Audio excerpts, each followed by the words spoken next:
We're going to be talking about Chapter 6 and the roles and responsibilities a leader has while they're leading their adventure ed group. Uh, when I first looked at this chapter um, and saw the roles and responsibilities that the authors put out for us in the book, I saw a lot of similarities between the two and kind of think that they go hand in hand between where you have these roles and then you're going to be responsible for following these roles. Um, and the book had three roles, three main roles, and I bumped that up to four. I think there was one more I think is really important, and I put it above all the other ones that they had in the book, and that is their role is to lead the group. Um, they need to teach the activities and the skills so the students can understand it, so they need to be an effective teacher. The second one would be the first one that was in the book, is being responsible as that leader. So safety would always have to come first, and this is kind of where the responsibility, the responsibilities come in, um, where they're going to be responsible to make sure that that safety does come first. But safety with activities that they're planning on doing, making sure there's no unnecessary risks there. The equipment is all safe and ready to go. There's no faulty equipment anywhere. So you'd have to go ahead and test those out and make sure that nothing's broken on those. And making sure all the participants, and if you have staff that are helping you out that are not in the leadership role, making sure they're safe as well while they're assisting the participants. So just making sure that there's no unnecessary risks being involved. Um, I think that really covers the role of being responsible. Uh, Next one would be being an effective leader. And the way you can do that is to make sure everything that you plan on doing and the way that they are planned to be done is done. Uh, giving those instructions the right way and knowing how to give those instructions to make sure that you're effective as a teacher.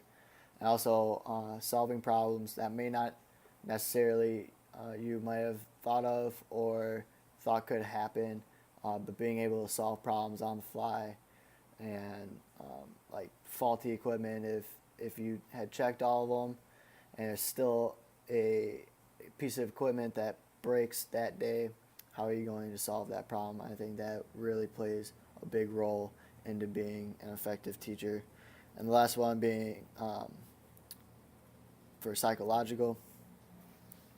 And I took that as keeping everyone motivated and engaged all the way throughout whatever you're doing, and that would include both again the staff if you have any, and all the participants. And this would also include making sure that everyone's doing the activity the way that you want it to be done, and make sure that so they're doing it correctly and they're doing it fairly, so they're not cheating or trying to take shortcuts or anything like that. So everyone has a fair playing ground. And the book gave out some examples of this. So being a counselor for facilitating ideas and for ideas. Caretaker for anything that might happen that could be first aid, that could be psychological or physical. It could be either or. And I really think that the leader should take on that caretaker role. And if they do have another staff member with them, that they don't try to push that off on them, so they can focus on the whole group, that they take that student aside or that participant aside and they really talk to them or help them out if it's a physical injury or something like that, and they take that role on. And shows the level of commitment that you have for each individual student, and I think that if they see that, they're going to respond much better to you. And the last one would be referee. Again, that comes back into making sure everyone's doing it correctly and fairly so that no one gets an unfair advantage. And really, they would be cheating themselves into not learning those skills that you want them to get out of that activity or program or whatever you're doing. They would be cheating themselves, but you don't want to let that happen. So making sure that you're on every group, if they're doing it individually or as groups, walk around, making sure that everything is going the way that you need it to go. Another example they had was being a cheerleader, and you know this section might seem like you're being a cheerleader, but when I think of cheerleading, you're kind of just like on the sideline, rooting them on, uh, get maybe doing some chants or something like that. And I don't think that might be necessarily the best way to go about it. The students might think that you're belittling them or trying to force them to do something. I think that if they're still on task, you don't need to be next to them, like, oh, come on, you can do it, or something like that.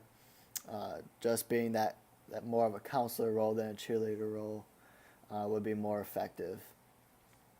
So then we go into the responsibilities of the leader, and again, I think this goes right in hand with the roles. Those roles that I just listed out, you're going to be now responsible for those roles and making sure those roles all go smoothly. So one thing that I did think of that wasn't including in the roles was making sure that the risk management plan is utilized. So you're going to be responsible if if you're like a teacher and your school district doesn't already have a risk management plan. So if you're starting Adventure Ed by yourself, you're just coming up with the curriculum, making sure that you're responsible to make that plan and make sure that it's utilized to the best of its ability so that all the unnecessary risks are taken out. And then there's all the stuff like knowing the weather changes. So if you're going to be going outside and doing things outside, that you have plan B, C, D, maybe E. Plan for every single scenario that there could possibly be. So planning would be a huge responsibility on the leader, is to plan for everything that you can think of, because that will help out in the long run. Leading the group would be a role, but it's also a responsibility to not only lead the group and making sure that they're doing what you want them to do, but leading them towards the goals that you need them to go towards. And knowing your area, that kind of goes back into planning, knowing where you're going to be and the environment that you're going to be in, and making sure that there's those unnecessary risk injuries that might come about, such as tripping over tree stumps if you're outside, or if you're outside in the woods and there might be pine cones, and the students or participants might be tempted to mess with the pine cones or throw them around. Maybe try to go out there and get rid of those, or go into a different area where there's not any of those kind of distractions. And going back to the responsibility of safety first, again, all equipment, all staff, and all participants, you're going to be responsible to making sure those are all safe. You take the time to plan and test everything that you possibly can to make sure it's going to be safe as possible.